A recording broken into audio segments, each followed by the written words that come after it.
Welcome to the Elul semester of Breslov campus. We started yesterday, and um, we're continuing today. This is a 4-week semester, but this particular class is only going to be 2 classes. I'd like to explain briefly what the intention of this class is and why I'm doing it. Normally I just jump right in. But for the past at least 2 years, people have been asking me, how do you learn? I don't know how to learn with the texts.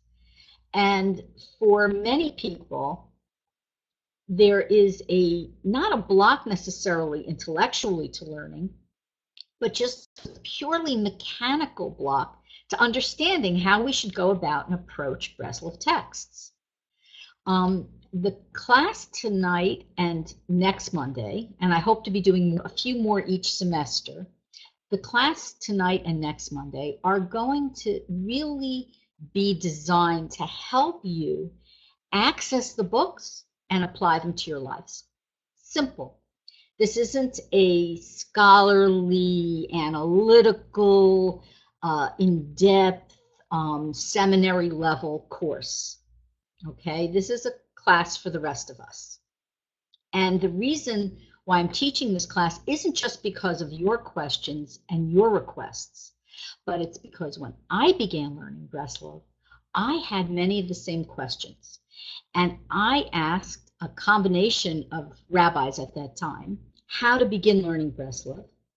And I also began learning at home with my husband. And I also began using the Rebbe's teachings to teach me how to learn. Since the 1970s, so a very long time, over 40 years, Rabbi Chaim Kramer, has been publishing translations of the classical Breslov texts as well as original works. There is tremendous value in all of it. There's such a range of literature in Breslov that if you don't find one thing that grabs you, you're sure to find something else that does.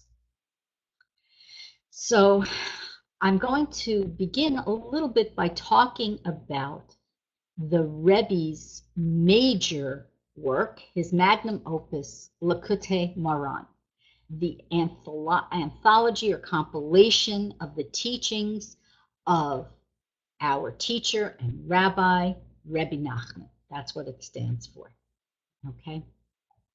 Likutei Moharan is actually, the depth and the breadth of it are so enormous that it really is recognized as perhaps, if not the greatest, one of the greatest works in all of Jewish books. It's an enormous work. In the first part of Likutei Moharan, there are 286 lessons. We call them Torahs. And in the second part, okay, there are 125. Okay? And these combine to create and to touch on every single aspect of Jewish life, from both a metaphysical level all the way down to a very personal, emotional level. There's nothing that's not in it. That's part of the problem with learning it. It can appear daunting and unapproachable. So because there are some foundation lessons in Likutei Moharan that are required learning for Breslovers and should be for all Jews, and because these lessons are somewhat more understandable on the pshat, on the simple level, Chaim Kramer published a short couple of books of translating these lessons in English with a lot of commentary in English. And the first lesson that he did was a Zamra. A Zamra is a lesson that I call the lesson of holy self-esteem that teaches us how to believe in ourselves, and how to connect with the tzaddik, as well as how to connect with all Jews. This lesson is fundamental to Breslov. Do you have to begin with this lesson? No, you don't have to. Okay? You should begin with whatever lesson appeals to you. However, I'm just suggesting that you take a look at his Amra. It's Likutei Moharan 282, okay? Because it's mentioned throughout all of Breslov literature, and it's vital to building yourself up and to growing in a positive direction so that you feel good about yourself while you grow spiritually. It gives you a lot of encouragement and a lot of insight. There are some other basic lessons as well. However, the way in which to approach Likutei Moharan is to find a lesson that appeals to you and to jump right in. So how do you know what appeals to you? So I got some very good advice about 8 or 9 years, maybe 9 years ago, maybe 10, actually maybe 10 years ago. I don't remember how, a long time ago. I got advice from Mayor Elkabaz, one of the Breslov campus teachers before Breslov campus was even founded. And he said, you can look through a book called Advice, okay, Likutei Eitzos in the Hebrew. And there are a whole bunch of topics in there. And you can look through these topics and you might read something under the heading of a topic that's going to point you to a lesson in Likutei Moharan. So for example, I just opened to the page on pride and humility. Perhaps it's something, you know, this time of year, certainly we're working on humility as we do tshuva, okay? So we can go into this book and say, oh, and then it leads us to the lesson. So that's one thing you can do. Another way that I like to find a lesson in Likutei Moharan, aside from the obvious, which is to look at the index, which doesn't exist in our version, it only exists online, is I like to take one of the volumes or more of the 50th gate, which is Likutei Tefillos, and I like to look at the index of each of the prayers in there until I find something that grabs me and that I want to work on, and then I turn to the corresponding lesson. What am I talking about? So what I'm talking about is everything in Breslov corresponds to everything else. And that's a good thing to know if you're going to start learning Breslov. So how does this work? So Likutei Moharan, which we have translated, I think, into 15 separate volumes, is a 2-part work with all the lessons I mentioned. And they come from Rebbe Nachman's own transcripts directly, or lessons that Rebbe Nachman wrote down, okay, which were dictated to him by Rebbe Nachman, or from a few other Hasidim at that time. The first part of Likutei Moharan was from lessons from between 1802 and 1808. And the second part was from 1808 to 1810, shortly before Rebbe Nachman was nifter on the 18th of Tishrei, okay, Chol Hamoed Sukkos. And the bulk of the lessons correspond to many other texts. So how does it work? So first of all, advice I briefly touched on. In that book, Rebbe Nachman's leading Talmud, his leading student and scribe, took major points of advice from Rebbe Nachman's lessons and compiled them under topic headings. Everything from the holidays to depression to anger to money and livelihood to relationships, whatever, it's all in there. And you can go through and there's a paragraph or two on each section, and underneath is a lesson it corresponds to. Rebbe Nachman told Rebbe Nachman to turn his lessons into prayers. Okay. And because he did that, Rebbe Nachman compiled the 50th gate. He actually wrote prayers, they're very beautiful. And they also correspond to many of the lessons in Likutei Moharan. The great thing about it is that we as women have an obligation to learn the things we need to learn to follow halacha and to stay inspired and to make a kosher Jewish home. But we don't have the requirement to learn Torah Lishma, which means that we get more freedom in what we choose to learn. Okay? So if you're somebody that loves to say Tehillim, loves Psalms, loves that beautiful, those words, that the songs of praise to Hashem, and loves speaking to Hashem, and that's your natural, just your natural state, then the prayers in the 50th gate would be a great way for you to learn the messages in Likutei Moharan.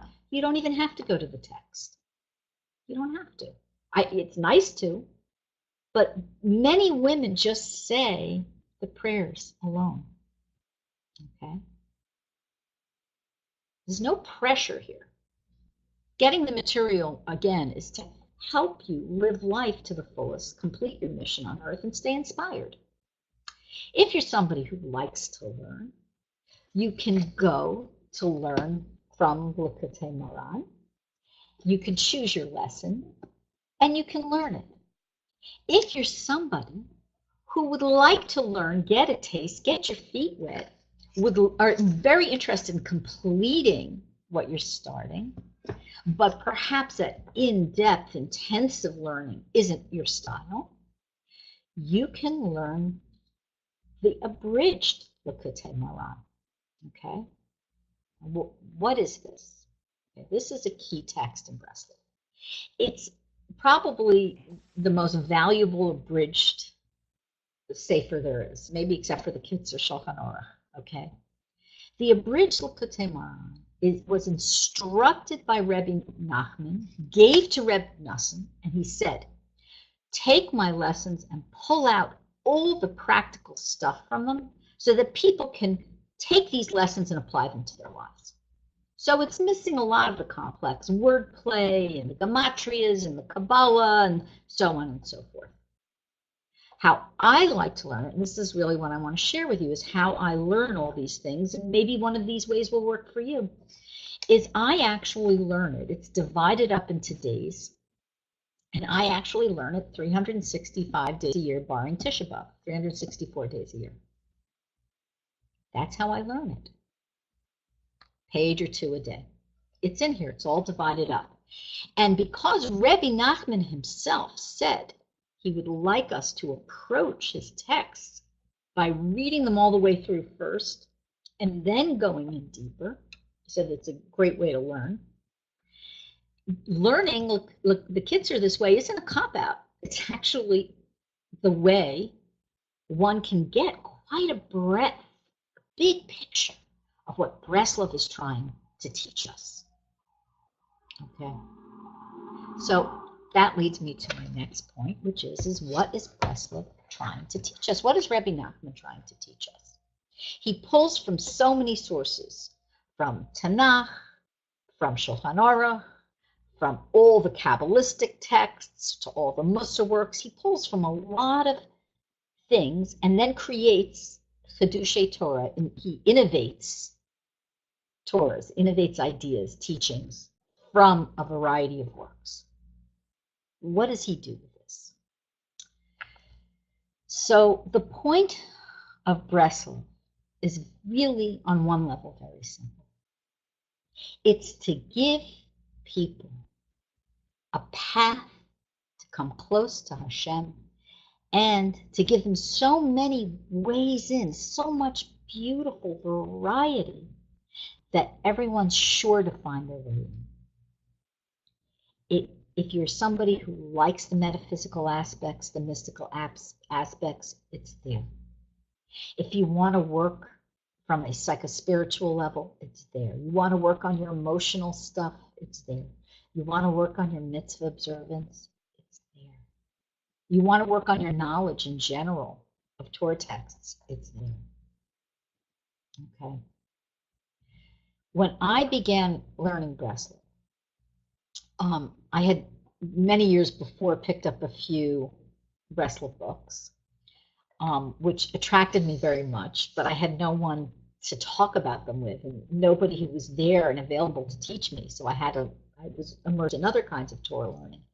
But when I began learning Breslov seriously, I developed a routine that works for me. One is to learn every day out loud, every morning, the Kitzur, the Kutei Maran, the section for that day. I enjoy knowing that I've completed that each year, and every day I find something in it that keeps me focused on a certain aspect of that day. And often, very often, I find, oh, it's so exciting, I want to go right into the full Kutei Maran to find that lesson and to go in deep. I'm a Breslover, so obviously I try to make Hisbodedus every day, which is, for those of you who are new to Breslov, that's talking to Hashem in your own words. It's personal meditative prayer. I also use whatever other lesson I'm working on the Kutei Maran, I use the 50th Gate, these books, and these are in Hebrew and English, and Hebrew is very easy if you it's not easy, it's clear. So if you have some knowledge of Hebrew, you can daven from that, or you could use the English translation. And I like to use that as a jumping off point for my Hisbodedus. So how it works is like this. I picked a lesson to jump into tonight just to show you briefly. Who has heard of Torah Vav? Lesson number 6 in the Kutei Maran. Anybody? Okay. So lesson number 6, Torah Vav in the Kutei Maran, is a lesson that Breslovers traditionally learn this time of year in Elul. Okay. There are many lessons that we learn for particular occasions, and there are also lessons that we learn because why? Because we're drawn to learn them. We need to learn them. With Torah Vav, which is also called Kra Es Yehoshua, summoning Yehoshua, okay? It's a guide to doing tshuva, which is really all we're supposed to be working on right now in Elul. We're getting ready for Rosh Hashanah. We're getting ready for Yom Kippur. So Rebbe Nachman, of course, teaches us many ways to do tshuva, which is really just returning to Hashem and returning to our best selves. That's really what tshuva is. And in this particular lesson, which it was one of the earlier lessons, it was from 1802, he teaches us a few pathways to tshuva. And one of the things he teaches us is to understand what kingship is. Okay? So somebody put up a PDF. I don't know if that is the PDF to Torah Vav. That says volume 1, 130 to 166. So I don't think so. So anyway, each person. Oh, it is? Okay, great. Okay, so it says volume 1, 130 to 166. Great. So if anybody wants to click on that, they can. Thank you. Whoever YBE is, thank you. I don't know who you are, but thank you. So anyway, each person is required, okay, to minimize her own kavod and maximize the kavod of Hashem. This is a major, obvious point for what? For Rosh Hashanah. We're crowning Hashem king, and in order to do that, we have to maximize Hashem's kavod, his honor, and consequently, we have to minimize our own. We have to develop humility, and that is a major path towards tshuva. Okay. Later on in the semester, I'm going to be doing 2 other classes separate from these, and we're going to mention Torah Vav again. We'll go into it a little bit more. So what I do is I take my Putamen and I do exactly what Rebbe Nachman says. I read through the lesson. It's a very long lesson, this particular one, but I read through it all the way. So I at least have a general idea where it's headed. And believe me, from year to year, do I forget some of it? Sure, I forget a lot of it. That's the truth, of course. I read through it, and then I come back and I start learning it, line by line, paragraph by paragraph. Some days, maybe it'll only be 5-10 minutes. Some days, I'm fortunate, it'll be an hour or two. Okay? And I wend my way through Torah Law. While I'm doing that, okay, while I'm doing that, I am also every day making hisbodedus, talking to Hashem, praying to Hashem about what I'm learning. Because Rebbe Nachman's instructions that I mentioned earlier to Rebbe Nachman, turn my teachings into prayer, wasn't just for Rebbe Nachman. It was for all of us. This really is what prayer is really about. To take these concepts that you're thinking about and working on and talking to Hashem about them and saying, Hashem, I only understand, this is me talking now, I only understand 1/10 of 1% of what the Rebbe is trying to say. It's very deep, it's challenging, but at least help me, Hashem, make that 1/10 of 1% real for me. Let me understand it at the basic level, which is I need to honor Hashem and reduce my own honor. That's all. It's a very basic level. There's a lot more to this lesson, but I just need to focus on that aspect of Hashem's kingship. Okay? And I take the prayer in the 50th gate, and I will say it all the way through. Okay? It's very, very powerful, beautiful. It brings me to tears. And I will also very often just say a line or two from it and use that to inspire me to go from there. It's like a prompt. If anybody's ever took a drama class and you forget your lines, what do? They'll give you a prompt, okay? I'll say 1 or 2 words from the next sentence you're supposed to say, okay? I prompt myself, because that's going to unlock my heart a little bit. Oh yes, I can see in here, Reb Nachman is saying, Hashem, have compassion on me. You know, I can't figure this stuff out. Hashem, have compassion on me, and I can go from there. This beautiful marriage of Likutei Moharan and Likutei Tiferos together, in and of itself, even if you only do one lesson, that's it, forever, you have achieved something very great. You have achieved making Torah real for you. Because in order to make Torah real for you, you have to live it. And where do we live Torah? Yeah, we live it in our kitchens, and we live it at our jobs, and we live it when we give tzedakah. But we really experientially live it, okay, in our minds and our hearts. So this is probably, for most people, a very good in to wrapping yourself up in this lesson, in any lesson. And again, you can always just do a lesson from the Kitzer. You can do it that way too. Okay, you don't have to learn the in-depth lessons of Putamen. Now, it took many years for Rabbi Kramer, for Chaim Kramer, all of Breslov Research Institute to publish the translation of Likutei Moharan. Why did it take so long? I don't know, maybe 50, 20 years? A very, very long time, many years. Why did it take so long? Because in order to understand Rebbe Nachman's meaning, even to approach understanding his meaning, okay, we need commentary. We have to have notes, because some of it is, for example, high-level wordplay, and some of it refers to things we might not know, okay? And some of it, that just the concepts are so deep and challenging.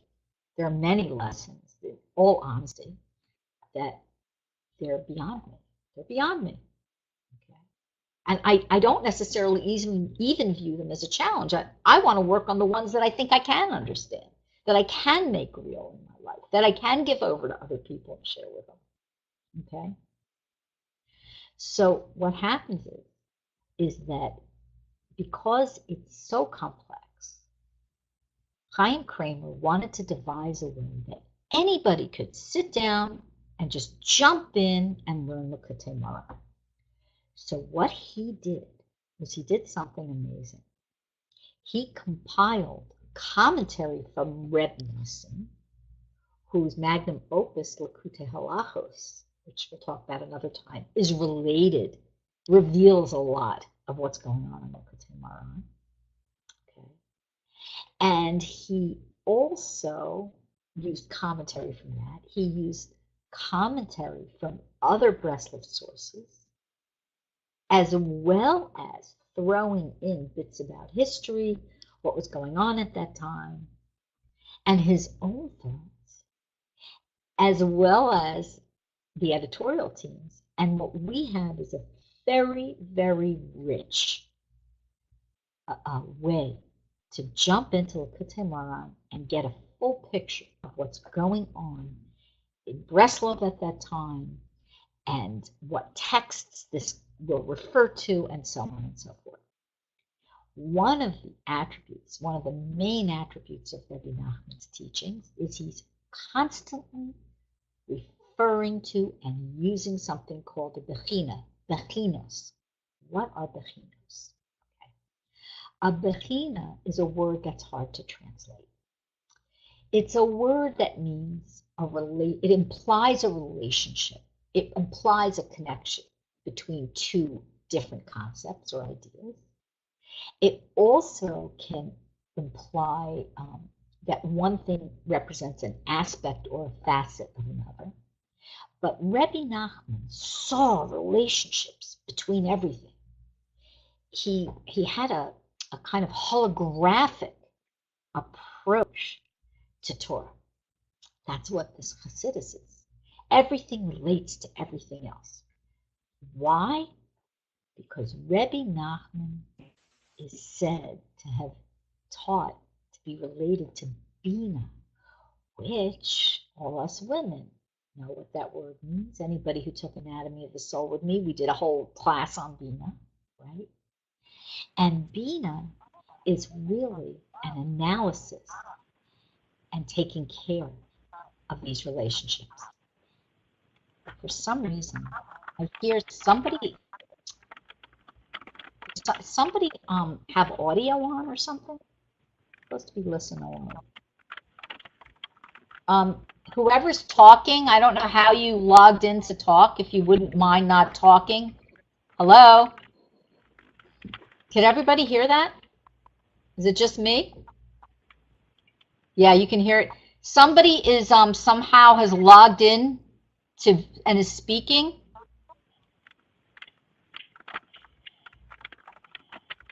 Okay. I don't know why.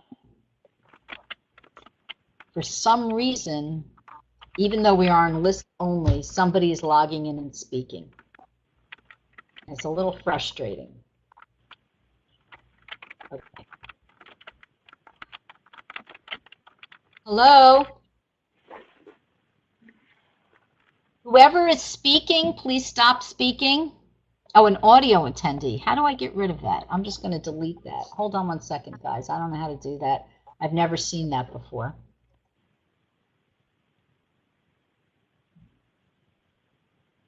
Okay, well, whatever it is, it seems to have stopped. I don't know what an audio attendee is. Is that a phone number? Yes, it is. Okay, so what I want to do is I want to delete this person. Turn voice off.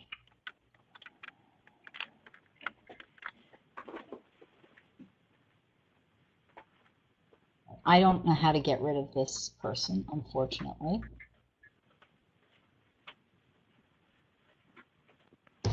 Okay. All right. We'll just do our best. Hopefully, eventually, they'll catch on that we can hear them. Okay, sorry, everybody. Anyway, where was I?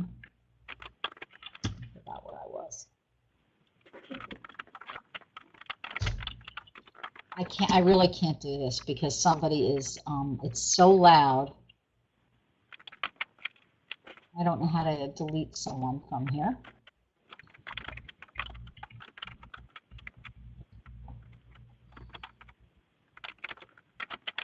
How did somebody log in as an audio attendee?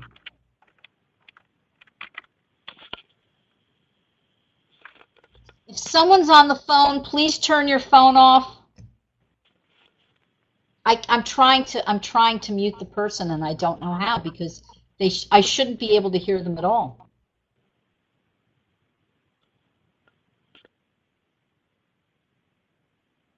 Okay, we'll try. Sorry, everybody. There's no way for me to mute the person as far as I can see. I don't know why. I'll have to find out in the future. I've never seen this happen before. Okay, where were we? We were talking about, I don't remember. We were talking about Putamen. We were talking about the bechinas. We're talking about the bechinas. Everything's related to everything else. And if you can't distinguish between an audio attendee buzz and me speaking and you typing, then that relationship doesn't make sense. What Rebbe Nachman does for us is he takes things that don't apparently have a relationship and he sorts them out for us and he sheds light on them so that we suddenly see a relationship where none existed before. That's one of the things that's so brilliant about learning Breslov.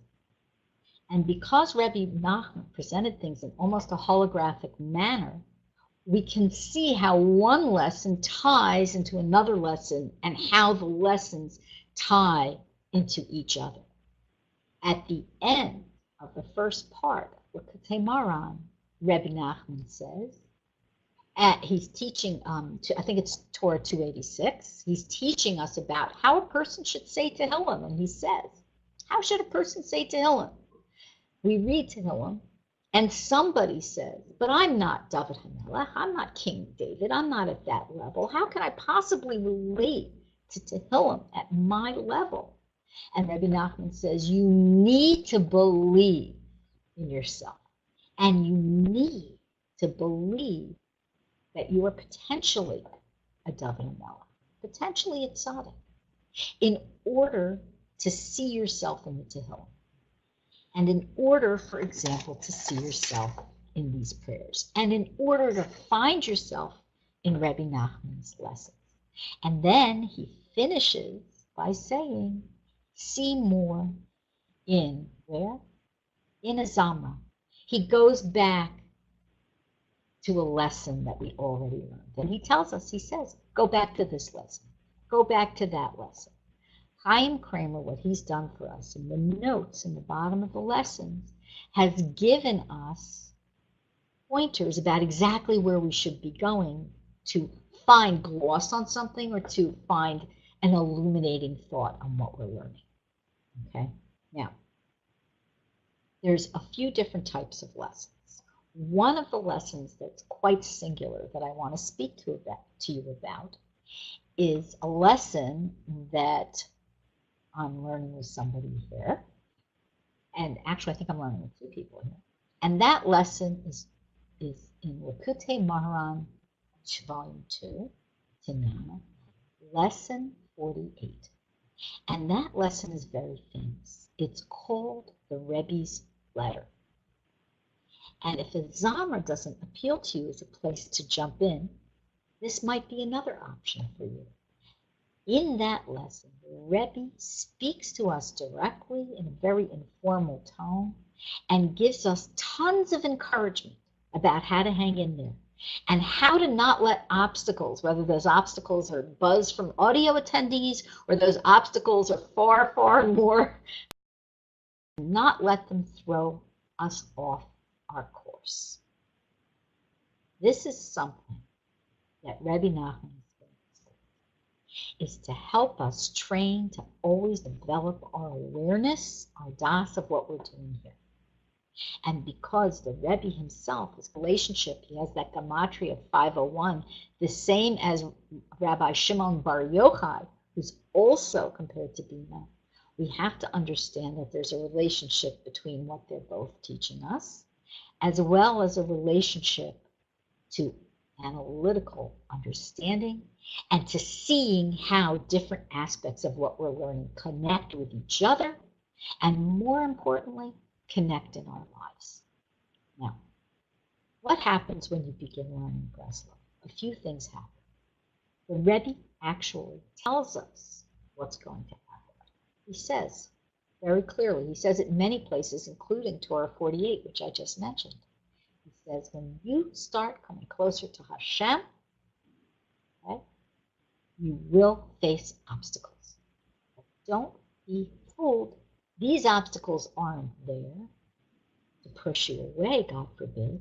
They're there to draw you closer. They're there in the service of Hashem. An obstacle only comes up in order that you should overcome it. It's there to increase your desire to come closer to Hashem. So for someone who's overwhelmed with the idea of sitting down with all these texts, but is very comfortable praying, jump in. You've solved the obstacle of the overwhelming text. Jump into the prayers. For someone else who's overwhelmed by all of it, but likes a good story, you could pick up Tzipori Masia's, Rebbe Nachman's book of stories. Okay? For someone who likes to, I know there's somebody here, a very dear friend here, who likes to do things in order. Okay, she wants to start with one and then finish with the last lesson. That's very difficult because actually the first few lessons happen to be extremely hard, extremely complex, heavy and long. Then go right to the Kitzur. And you can do that and complete it over the course of a year or sooner if you're so inclined. Why should we bother learning all this? You guys can go. You can go to Breslov campus. We have great teachers. You could take a high-level course, a medium-level course, a beginner course. You can go hear shir on WhatsApp. You can go hear shir on I don't know, wherever. Maybe there's iTunes. You can go hear shir on live. Why should you learn? Again, discussed, women were not required necessarily to learn anything except that which we practically need to do and to stay inspired. Why should you learn? One of the reasons to learn is very simple. Rebbe Nachman encourages everyone to talk about Hashem with his friend, with her friend, with her family. One of the most exciting ways into Hashem is Breslov Chassid. It gets everybody excited. There's something to get for everybody to get excited. When you grasp something from the text, and again, you can even learn this in English, okay? When you grasp something from the text, it stays in your mind, and you're going to be able to discuss it in various situations. When we attend a shir, unless we're really note takers, how many really remember? But people do tend to remember what they read, just in general, not everybody, but more. So I want to encourage you to find the text and to learn. Now, there's another option I want to talk about. Before I get to that other option, does anybody have any questions? It's just a little overview. We're going to go more in depth about some things next week. But does anybody have any questions about what I've covered so far? Or anybody who learns Breslov who would like to offer some advice about how they like to learn? To share something? Nope? Okay. So if you think of something, feel free to type in the chat box. Okay. So what I want to tell you is we have an amazing way to learn. What was a bechina again? Okay, michla. Okay. A bechina is an aspect or a related concept or a facet of something. A bechina is a relationship between two things. It's so hard to translate in English that even in the translation they say it's so hard to translate into English. It's difficult. But throughout all of Rebbe Nachman's teachings, you see this is a bechina of that. And in the English translation, if you're learning in English, might say, this concept is an aspect of that concept, or this concept is a facet of this concept, or this concept is somehow related to that concept. Again, this is one of the greatest and most exciting aspects of learning Breslov, is getting that idea that everything's related. This is big picture stuff revealed through the details. It's so exciting. I can't, coming to mind and not something is not necessarily coming to my head at this moment, but it's so exciting to see how all these ideas relate. Okay, all right. So I'm going to just share with you another way to learn. Okay, and again, I want you to feel free. If you want to ask me questions, you can email me, you can call me, and so on and so forth. I'm happy to I don't have any openings at the moment, but I would do over the phone, I would begin to learn a lesson with somebody to show you line by line one way to do it my way. I'm sure there are other ways as well. Obviously, you're learning at my level, okay, which is a more basic level. But we have a new project that's coming out, and I want to tell you about it. There was a group of Breslovers who put together something called Chok Breslov, which was like the Breslov Daf Yomi. Does everybody know what Daf Yomi is? If you don't know, would somebody like to give a definition? Okay, so I'll just give a definition just in case. Daf Yomi is this amazing daily learning program that women can do it too, mostly men do it, where you learn a daf a day, a page a day of the Gemara. Okay? And after so many years cycle, the men complete it, and they have a big siyum, a celebration, they start again. And the amazing thing about it is that the world is sustained by Torah learning. Even though Breslov, we know, Rebbe Nachman said you have to daven and learn and daven, we still have to get that learning in there. So it's a beautiful thing. But Breslovers got together and created Chok Breslov, which is a daily learning program, which contains some of the major Breslov works. And you could learn every day. Rabbi Kramer recently began with the support of the Zahavi family. I don't know if she's here tonight. Lauren, are you here? Okay, I don't see her. Okay, to put together one for every month, a Daf Yomi, so to speak, for Breslov. And this is a great way to learn. And I just want to briefly tell you what's in here. And if after the class, you should be linked directly to the Daf Yomi page so you can read more about the project. So in here, you have daily learning from 10 major Breslov works. I'm not going to go over all of them today, but I do want to tell you that the Kitzer Likutei Moharan, which I described, you have a daily reading from it. And the 50th Gate, Reb Noson's prayers that we talked about, you also have a daily reading from that. Everything's broken down in a daily reading so that you can complete everything within 1 year. For people who like to achieve and do things in order, and people who want to follow the Rebbe's advice, he said, read everything all the way through. That's a good way to begin. Then you can go back in depth. This is it's a phenomenal, phenomenal project. The first day is going to, God willing, the first publication will go to print and will be out in time for Rosh Hashanah. This, I happen to have the Cheshvan version. I don't even know if this is going, I don't think this is the final version. I think this is just a sample copy, okay? Because every day is dedicated by people, and I see this one doesn't have dedications in it. So this must be a sample that they gave me, okay? This is an incredible opportunity for men and women, okay? Okay, who's YBE? Who is this person who keeps giving me all these great links? You can tell me your name? No? Okay, so follow YBE's link. At the end of the class, I asked that it was set up to lead you to this link about this project. Come on, who's YBE? Yael. Okay, Yael. Hi, Yael. Nice to meet you. So this is wonderful project. I can hardly wait to begin. I can hardly wait to begin, okay, with it.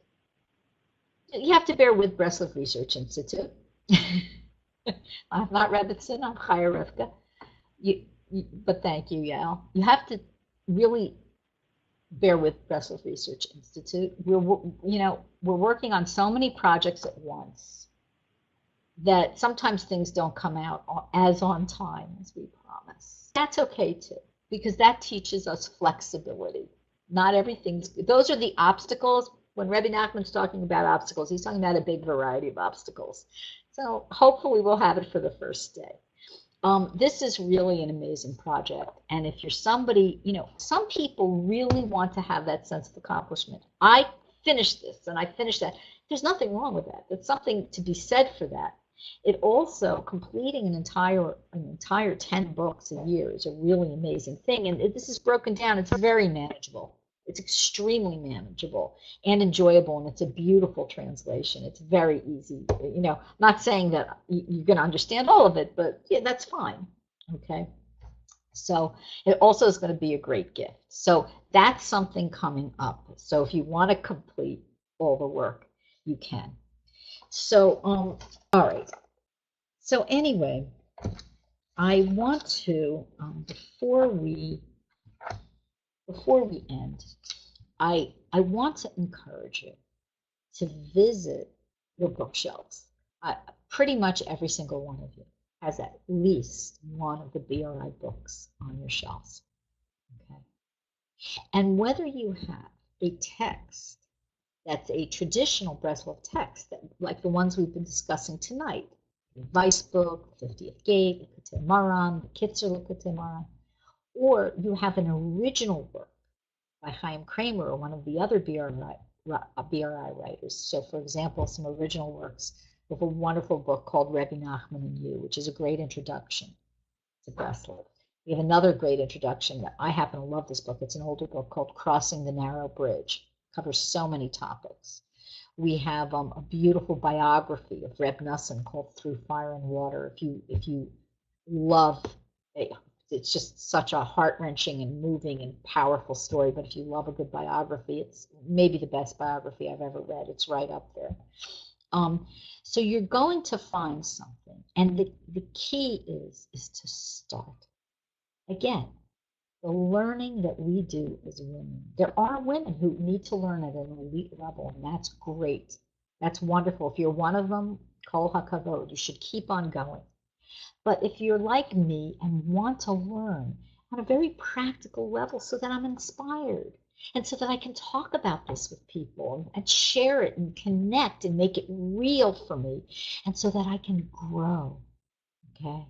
Yes, it stretches me intellectually, but that's not my goal. My goal is to grow, to be a better person. I can honestly say, all in all, the reason that I started learning Breslov was it was the medicine I needed. I may not have known it at the time. And I can honestly say that where I am today compared to before I started learning the beautiful teachings of Rebbe Nachman, I'm light years different. I'm on my way to a cure for my soul. I'm on my way there. I'm not there. I'm on my way there. It teaches us joy. It teaches us how to put things in perspective. It teaches us how to share with others at a deeper level. Okay.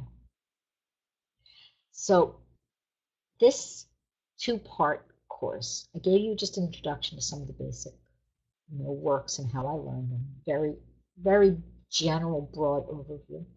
Next week we're going to talk some more, and then about some. I'm going to just touch on some other texts, just like I am tonight, a little bit not so in depth.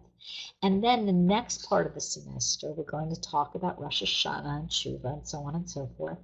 And then in upcoming semesters, I hope to talk about one or two Breslov books more in depth with real examples that we can learn from, okay? And how to really go about looking at the text in detail so that you can sit down and learn for yourself okay, and make it happen for you. Now, one final thing. There's somebody here who was sharing with me her learning experience about starting at the beginning. And I want to tell you that with Likutei Moharan or any Breslov book, it's perfectly fine to not start at the beginning. Okay, so I know a lot of people want to start at page 1 and finish at the end, and that's a normal desire. But because these are Torahs for the soul, your soul may not need that first lesson right now. It may be not for you right now. It certainly wasn't for me when I started.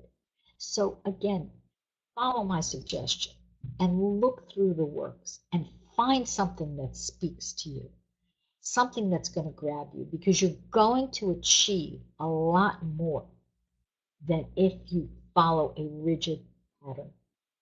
Okay? Breslov is meant to change our lives. It's not necessarily all that important that you're able to, check off every box. I mean, eventually it may be if you're a serious student. Get your juices flowing and just jump in and start. Feel free to contact me. I'm actually going to put my personal email right here.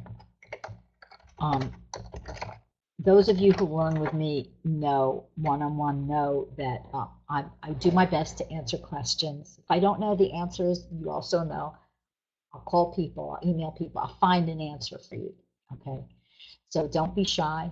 And I want to wish you all a great week, and I want to remind you that the Women's Shabbaton, the Breslov Healing Mind, Body, and Soul Shabbaton, is next Shabbos. You can come for the whole Shabbos and Sunday, or you could just come for the Sunday program if you wish. The Sunday program is from 9 to 4. The Shabbaton, though, starts Friday afternoon. It's in Morristown, New Jersey, at the Valley View Estate. It's a gorgeous property. We had the Shabbaton there last year. And if you go to breslov.org, I don't have the link. Yael probably has the link. You will find a link to the page for the Shabbaton. You can email me, you can call me, my number's right on there. I'll tell you all about it. We'd love to have you join us. Rabbi Rietti's speaking, Yossi Katz is speaking, Frady Katz is going to lead a discussion and teach us some songs. She's wonderful.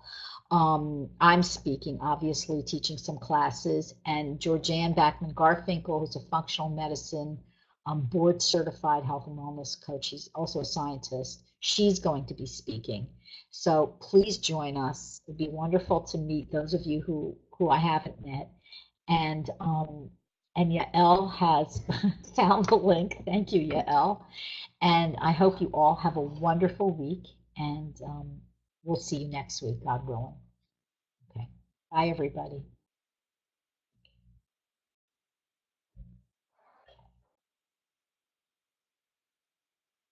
Bye, Simply Yael.